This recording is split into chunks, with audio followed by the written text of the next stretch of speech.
Have you ever felt like you're just stuck in a loop? Hitting the same financial snags, having the exact same arguments in your relationships, or just feeling the same old frustrations day in and day out?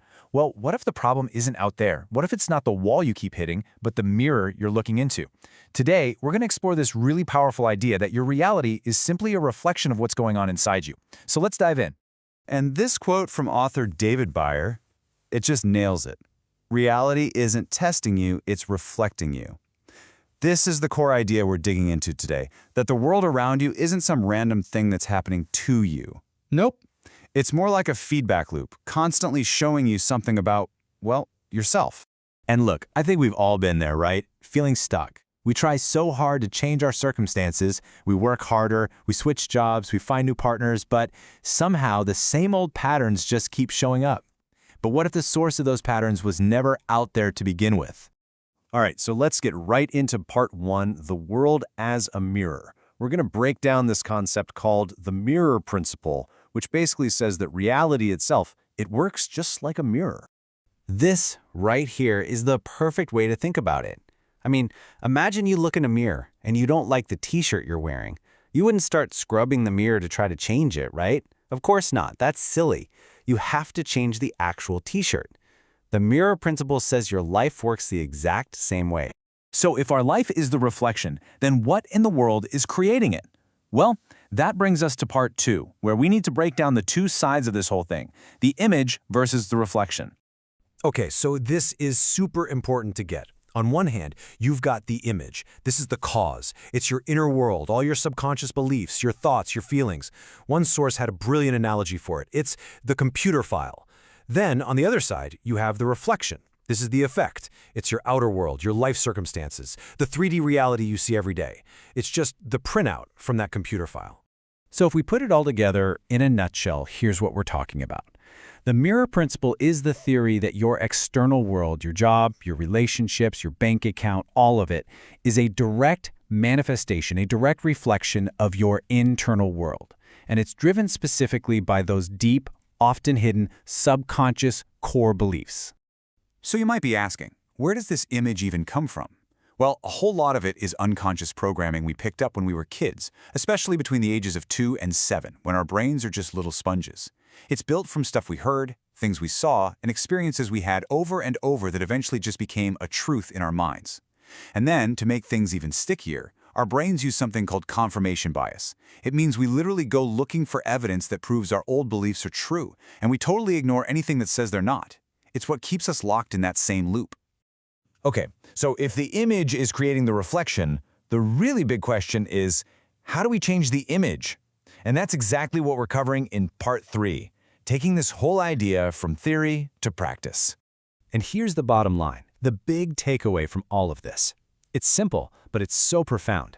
If you want to change your life, the reflection, you can't just keep fighting the reflection itself. You have to go to the source. You have to start by changing your mind, the image. So a really popular technique for this is called mirror work. Let's walk through the steps as mindset coach Natanya Bravo lays them out. First, you get absolutely crystal clear on what your goal is. Step 2, you visualize it happening. Third, you literally go stand in front of a mirror. Fourth, and this is key, you speak to your reflection as if your goal is already done, it's already a reality. And fifth, and this is the most critical part, you embody the feeling of success. You jump around, you dance, you cheer, you celebrate like it just happened. The point isn't just wishful thinking, it's about rewiring your brain with a new emotional signature. And look, if you're thinking this sounds a little out there, you're not wrong. As Natanya Bravo puts it, you should feel a little cuckoo. That is the point, because we are being absolutely delusional to get the thing that we absolutely desire. It's all about using that powerful, even kind of delusional emotion to snap yourself out of those old ways of thinking and feeling. Okay, so we've been using mirrors as this huge metaphor for reality, but this whole thing got me thinking about, well, actual physical mirrors. It seems so simple, but have you ever really stopped to wonder how they work? Like for real, why do they flip left and right, but they don't flip us upside down? The answer is probably not what you think. And it's wild. They don't. Okay, buckle up, because now we're going to dive into the actual science here in part 4, how mirrors actually work. And it's a pretty surprising lesson, straight out of physics. So here's the big reveal. The myth we all believe is that mirrors swap left and right. But the physical reality, the actual physics of it, is that mirrors reverse front and back. They invert depth. Whatever's closest to the mirror shows up as closest in the reflection, and whatever's farthest away shows up as farthest away. That's it. So why in the world does it feel like left and right are swapped? Well, it's this amazing trick your brain plays on you. The mirror itself only inverts depth. That's the z-axis. The reversal we see, that actually happens inside your head. Your brain sees this human-like figure in front of you, and it instinctively tries to map itself onto it. It imagines how you'd rotate your body to be in that position, and because we're symmetrical from left to right, our brain just mentally rotates us horizontally. We don't imagine doing a headstand. And it's that mental rotation in our minds that makes it seem like left and right got swapped. The mirror didn't do it, your brain did. And this is where it all comes together. Let's connect the dots here in part 5, the power of self-reflection, where we bring the metaphor and the reality together. Isn't that incredible? Whether we're talking about the metaphysical mirror of your life or the physical one on your wall, they're both doing the exact same thing. They serve one primary purpose. They are a tool for self-reflection. They're not just showing you an image, they're showing you you. It really brings us back to what David Byer said so perfectly. The world that you experience every day is not actually an experience of the world. It's an experience of yourself. Your reality, just like your reflection, is giving you direct, honest feedback about what you're projecting from the inside. So here's the real point.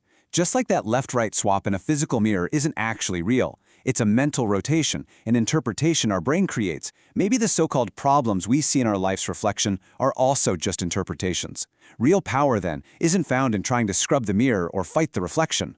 Real power comes from having the courage to look at the image, to look inside yourself, and decide consciously what you want to project. Which leaves us with one final, big question to think about. If your life really is a reflection, what image are you projecting today?